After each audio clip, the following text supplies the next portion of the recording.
Peace and blessings, family. It's AdaraMoselle back for another weekly wisdom. So in this one, we're going to be talking about just being where you are and going through the process of being where you are. So we're working on spiritual development, personal development, changing the person that we are into this better version of ourselves. It takes time. It really does take time.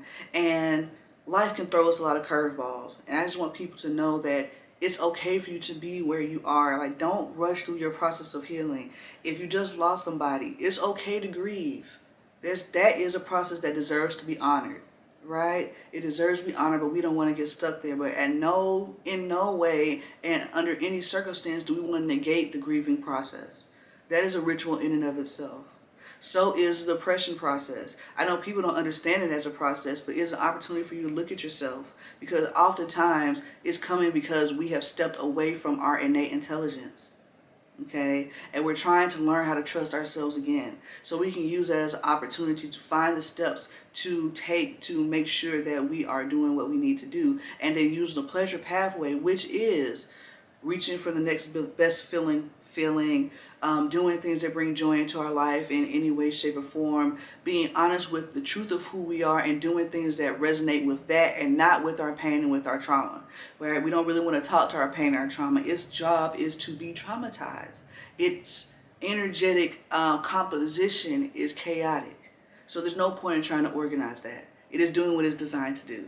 So now you have to talk to the part of you that knows how to heal, how to be whole, how to understand. It knows and remembers the guidance that was given to it when it came down here to be incarnated.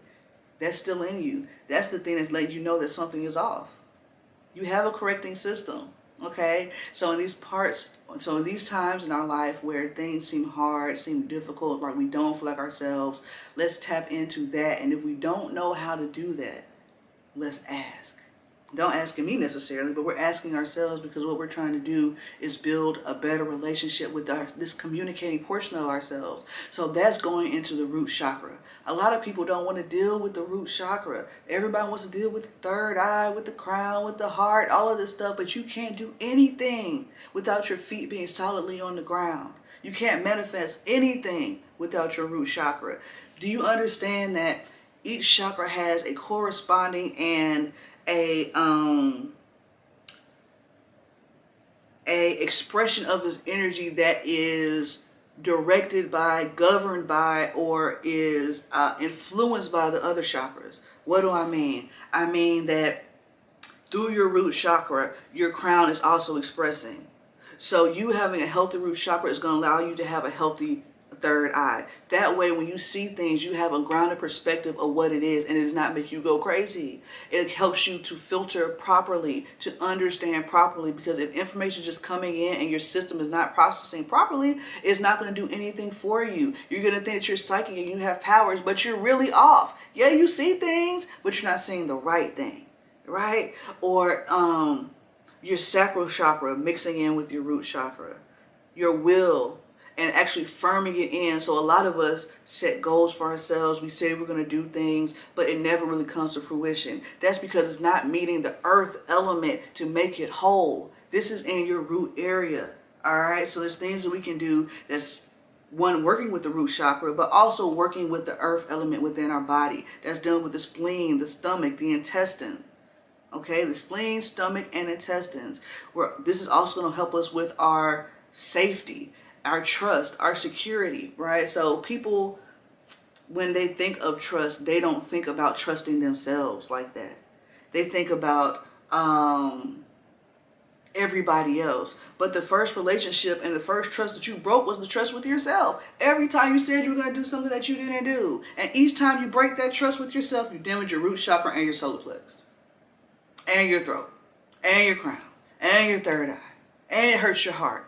Right? Because your inner self and your body and your mind is saying, dang, they're lying to us. They're lying to us. I can't even trust what they tell us. Or we give them information and they won't trust us. Man, what kind of relationship is this? So in these dark places, this is our time to bridge this relationship back together. And it takes time. And the evidence of it comes through everyday activities.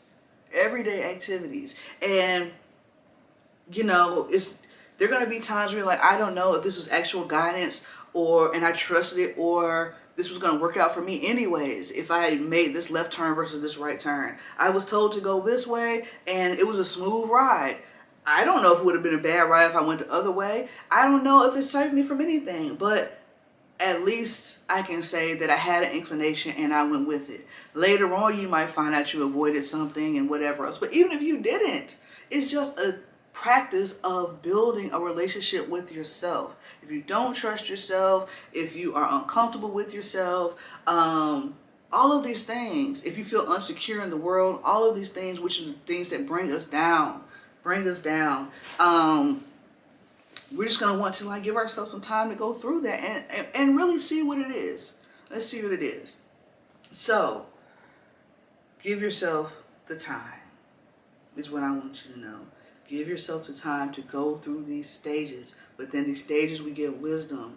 We get information. We get downloads. And for all these people who are trying to start spiritual businesses or whatever kind of business, as you're thinking about these things or you feel like you don't know what you're doing, those questions that you ask, that you learn the answer to, then becomes your content. It becomes your book. It becomes your memoirs. It becomes all of this stuff.